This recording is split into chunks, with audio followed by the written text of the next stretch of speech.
umaga sa inyong lahat. Ako po ay narito ngayon upang ibahagi sa inyo ang aking talumpati.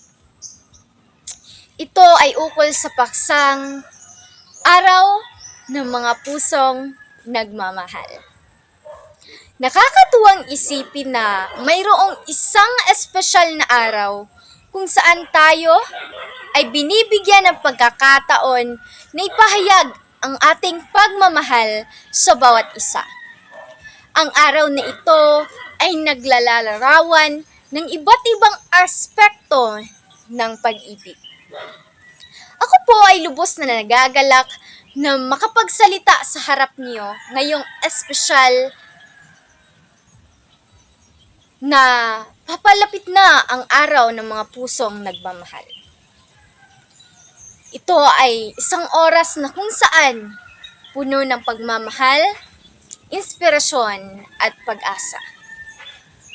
Ang araw ng mga pusong nagmamahal ay isang espesyal na pagdiriwang na ipinagdidiriwang tuwing ika-14 ng Pebrero taon-taon.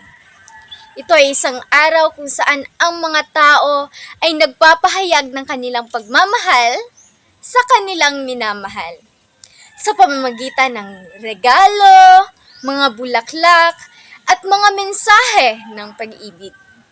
Ito ay isang pagkakataon para bigyang pugay ang mga pusong nagmamahal at kahalagahan ng pag-ibig sa ating buhay.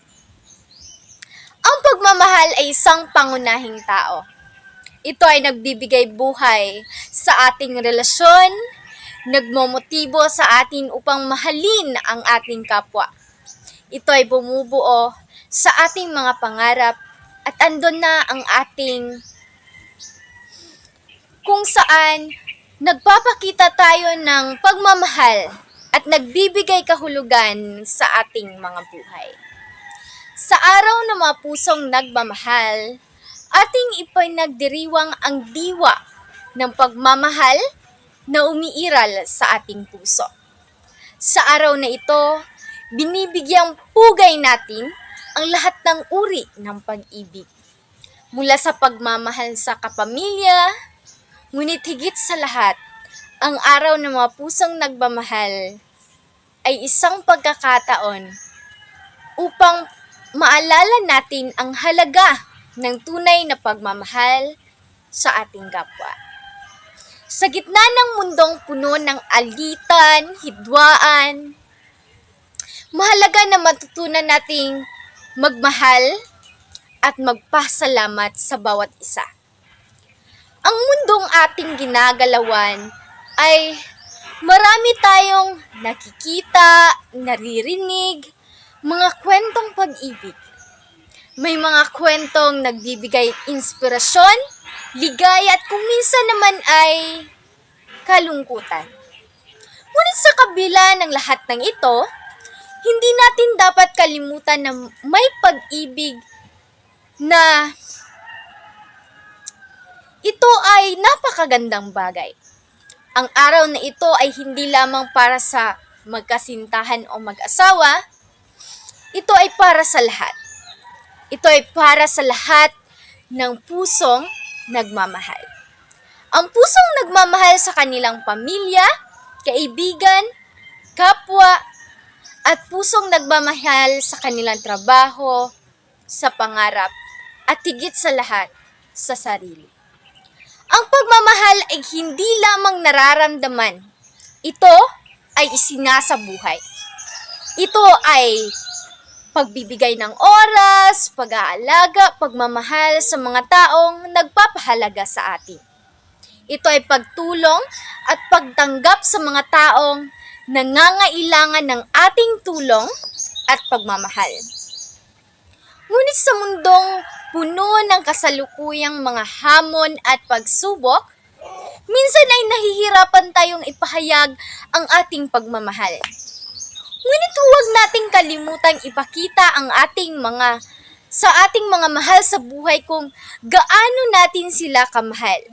Sa mundong puno ng pag-aaway at pagkakawatak-watak, ang pag-ibig ang nagbibigay liwanag at pag-asa.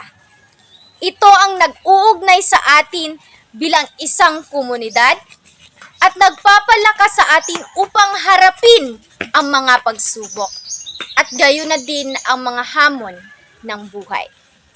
Sa araw ng mga pusong nagmamahal, maraming mga tradisyon at gawain ang karaniwang ginagawa. Isa sa mga pinakapopular na tradisyon ay ang pagbibigay ng regalo tulad ng bulaklak, tsokolate at mga love letter na talaga namang nakakaantig ng mga puso.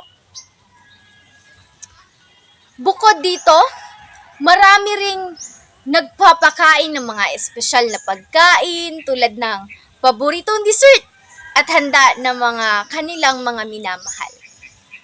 Ngunit ngayong oras na ito, tayo ay binibigyan ng pagkakataon na ipakita ang ating pagmamahal sa pamamagitan ng simpleng gawain. Isang ngiti, isang yakap, isang salita ng pasasalamat o isang pag-aalala sa mga taong mahalaga sa atin. Hindi natin kailangan maghintay sa espesyal na okasyon upang iparamdam ang pagmamahal. Sa bawat oras na ating ginugugol sa pagmamahal, tayo ay nagbibigay ng kulay, saysay sa ating buhay. Ang pag-ibig ay nagbibigay ng kahulugan ng ating mga tagumpay at maging sa ating kabiguan. Ito ay nagpapalakas sa ating upang magpatuloy na lumaban at magmahal. Sa oras na ito, hinihikayat ko kayong iparamdam ang iyong pagmamahal sa mga taong mahalaga sa inyo. Huwag nating hintayin na mawala sila bago natin ipadama ang ating pagmamahal. Huwag nating sayangin ang bawat oras na binibigay sa atin upang magmahal at mahalin. Sa araw ng pusong nagmamahal, magpapakita tayo ng ating pagmamahal. Ito ay isang araw na ipahayag ang ating pag-ibig at pasasalamat sa bawat isa. Sa kasalukuyang panahon, lalo na sa ating mga pagsubok na kinakaharap ngayon, mahalaga na hindi natin kalimutan ang halaga ng pagmamahal sa isa't isa. Sa pamamagitan ng pakakapagkapwa-tao at pag-unawa, maaaring maipakita natin ang ating pag-aalaga at pagmamahal sa ating mga kapamilya, mga kaibigan, at lahat ng ating nakakasalamuha. Hindi lamang sa kanila kundi huwag nating kalimutan na bigyan ng oras at pansin ang ating mga sariling puso. Maglaan ng oras para sa sarili, gawin ang mga bagay na nagpapasaya sa atin, at alagaan ang ating mga pangangailangan. Samahan natin ang isa't isa sa paggawa ng mabuti at pagbibigay ng pagmamahal. Sa araw ng mga pusong nagmamahal, sa ganitong paraan, hindi lamang natin pinapahalagahan ang ating mga sarili, iparinig natin ang tunay na kahulugan ng pagmamahal ng taong espesyal at sa inyong lahat. Sa araw na ito, hinihimo ko kayo na magpatuloy na magpakita ng pagmamahal sa bawat isa. Magbigay tayo ng oras, pansin at dedikasyon sa mga taong mahalaga sa atin. Magigahandang makinig, umunawa at magmahal ng walang hinihintay na kapalit. Sa huli, sa araw ng mga pusong nagmamahal ay hindi lamang dapat ipagdiwang ngayon. Ito ay dapat nating ipagdiwang araw-araw. Dahil ang pag-ibig ay walang hanggan at hindi dapat pinipili ang araw para iparamdam ito. Higit sa lahat, ang araw ng mga pusong nagmamahal ay isang pagkakataon upang bigyang pugay ang kahalagahan ng pag-ibig sa ating buhay. Ito ay isang panahon para magpahayag ng pagmamahal, hindi lamang sa ating minamahal, kundi pati na rin sa ating mga kaibigan, pamilya at kapwa-tao.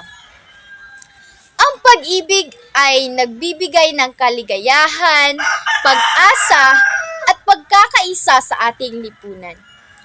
Sa araw ng mga pusong nagmamahal, ipinapaalala sa atin na ang pag-ibig ay isang mahalagang bahagi ng ating buhay na dapat nating ipahalaga at ipagdiwang.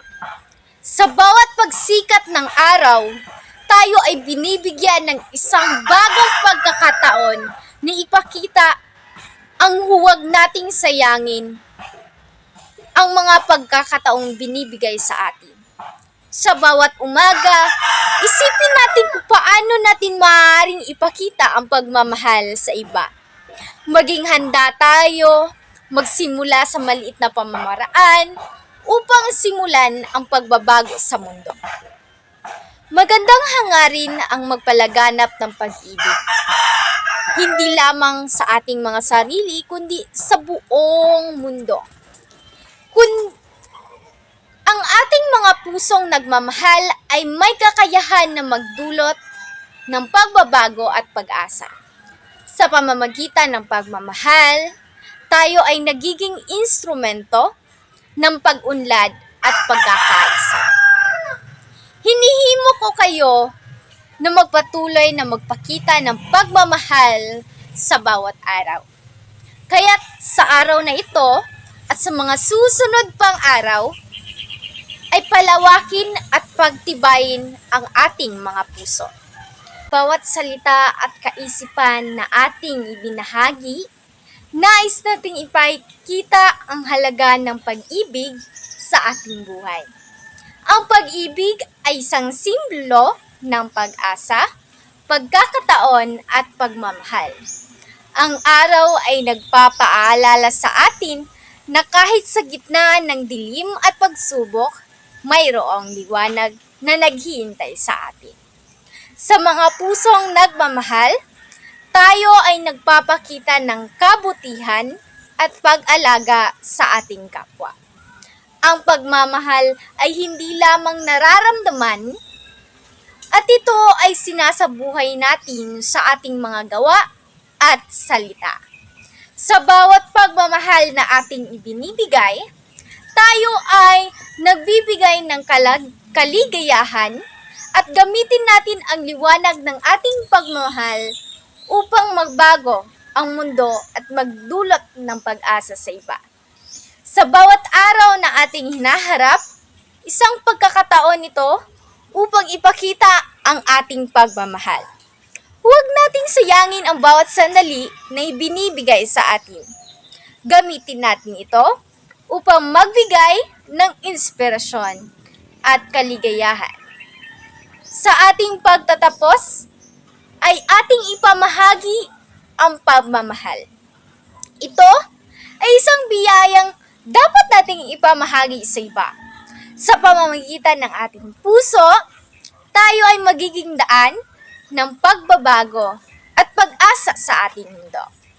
Ang pag-ibig ay isang salitang napakalalim at napakalawak ang kahulugan.